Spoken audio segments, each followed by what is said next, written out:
Good morning student. आज हम आपके लिए प्रमुख संस्कारों के विषय में जानकारी देंगे। इससे पिछली कक्षा में आपने संस्कार क्या हैं, संस्कार की परिभाषाएं और संस्कार के उद्देश्यों के बारे में जाना। आज हम आपके लिए प्रमुख संस्कार जो भी हैं उनके विषय में आपको जानकारी देंगे। इनमें सबसे पहला संस्कार है गर्भाधान संस्कार। हमने आपको बताया था पिछली कक्षा में कि व्यक्ति के जीवन में कुछ संस्कार जन्म से मृत्यु तक चलते हैं, कुछ जन्म से पूर्व चलते हैं और कुछ मृत्यु के पश्चात चलते हैं। इन्हीं संस्कारों में गर्भाधान संस्कार भी है जो जन्म से पूर्व का संस्कार है। इस संस्कार का उद्देश्य स्वस्थ संतान, विशेष करके पुत्र संतान को जन्म देना होता है। पूर्व मीमांसा में कहा गया है कि जिस कर्म के द्वारा पुरुष स्त्री में अपना बीज स्थापित करता है उसे गर्भाधान कहते हैं। यह संस्कार विवाह के उपरांत स्त्री के गर्भवती होने के पूर्व का ही संस्कार है। दूसरा संस्कार है पुंसवन संस्कार। यह भी जन्म से पूर्व का संस्कार है। वह संस्कार गर्भ में स्थित शिशु की मंगल कामना से संबंधित है। इस संस्कार के द्वारा पूजा अर्चना से ईश्वर से ये प्रार्थना की जाती है कि जो भी गर्भस्थ संतान है वो पूर्ण रूप से सुरक्षित रहे, स्वस्थ रहे। तीसरा संस्कार सीमांतोन्नयन संस्कार। इसका वास्तविक उद्देश्य जो गर्भधारिणी महिला है उसके शारीरिक तथा मानसिक स्वास्थ्य की रक्षा करना है।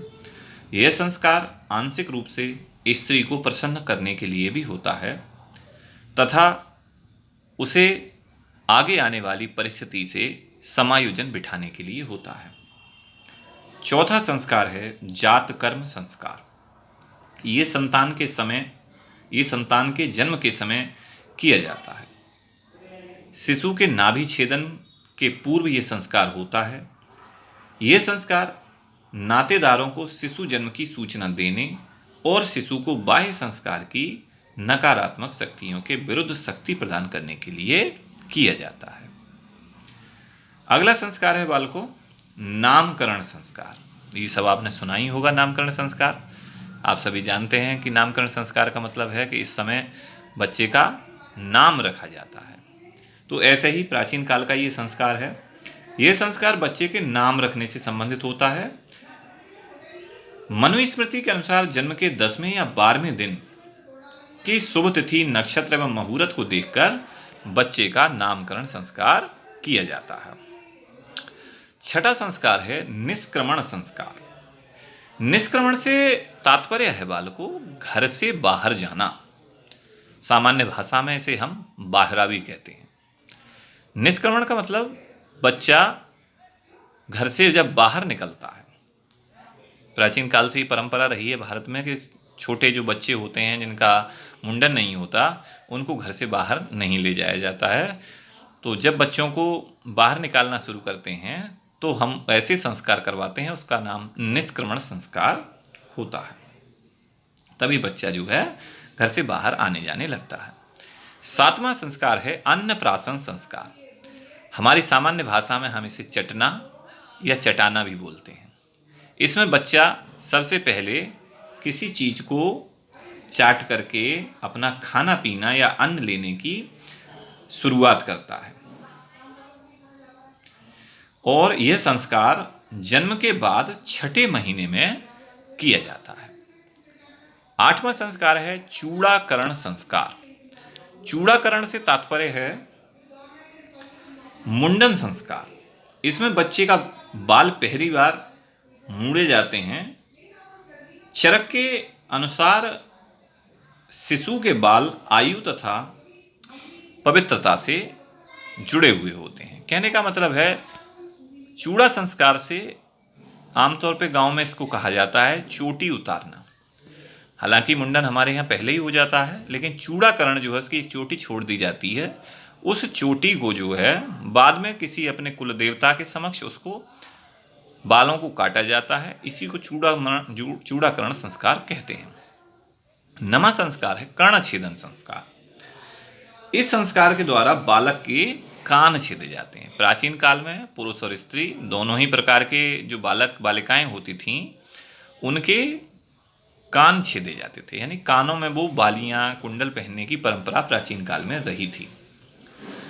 तो इस संस्कार को भी हिंदू धर्म में शामिल किया गया है कर्णछेदन संस्कार के रूप में, और मूलतः ये लगभग बालक बालिकाओं में 11वें वर्ष में प्रमुखता से रहता था।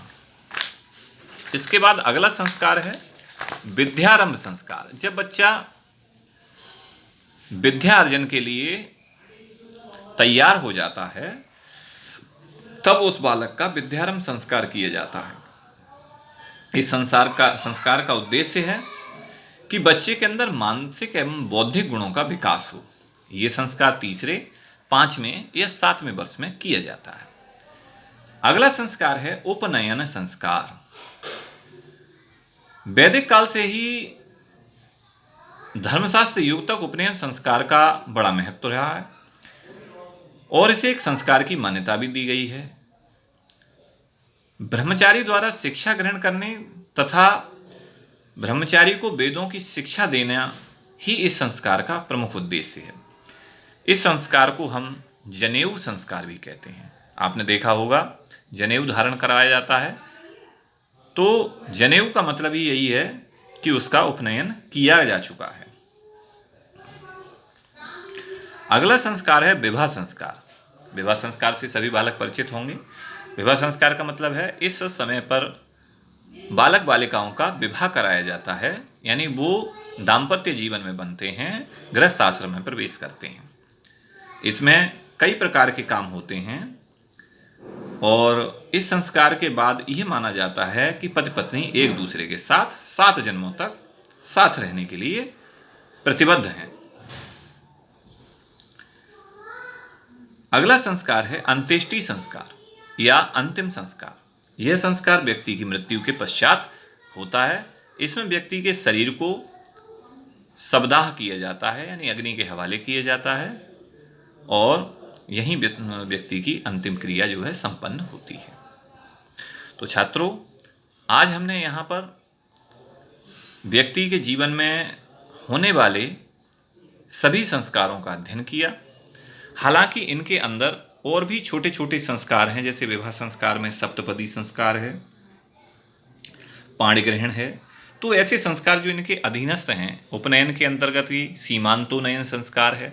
ऐसे संस्कारों के विषय में भी आपने सुना होगा। लेकिन ये सभी संस्कार जो हैं, इन संस्कारों के उप संस्कार हैं। तो कुछ ऐसे संस्कार अगर आपको सुनने में आते हैं कि जो संस्कार इसके अंतर्गत नहीं हैं, तो आप उन्हें समझिए कि वो संस्कार जो हैं इनके सहयोगी संस्कार हैं। मैं आपको सीमांतोनयन के विषय में बता देता हूँ। उपनयन संस्कार से पहले सीमांतोनयन होता है। सीमांतोनयन का मतलब होता है कि छात्र को जब गुरु के समक्ष लाया जाता है तो उसका उपनयन संस्कार होता है। जनेऊ पहना करके उसे विद्या के लिए तैयार किया जाता है, और जब व्यक्ति विद्या पूरी कर लेता है और वो किसी एक वेद का, चाहे 2 वेद का, चाहे 3 वेद का, या 5 और 4 वेदों का अध्ययन कर लेता है, उपनिषदों का अध्ययन कर लेता है, तब जब उसकी शिक्षा पूरी होती है तब उसका सीमांतोनयन संस्कार कराया जाता है। और सीमांतोनयन संस्कार के बाद व्यक्ति जो है वो ज्ञानी कहलाता है, और तदुपरांत वो विवाह संस्कार के लिए, यानी कि वो गृहस्थ आश्रम में प्रवेश के लिए, अथवा वो ब्रह्मचारी जीवन बिताए तो संन्यास आश्रम में प्रवेश के लिए प्रतिबद्ध होता है। तो ऐसे तमाम संस्कार जो हैं भारतीय समाज में प्रचलित हैं। तो उन्हीं में से कुछ संस्कार हमने यहाँ पर पढ़े। तो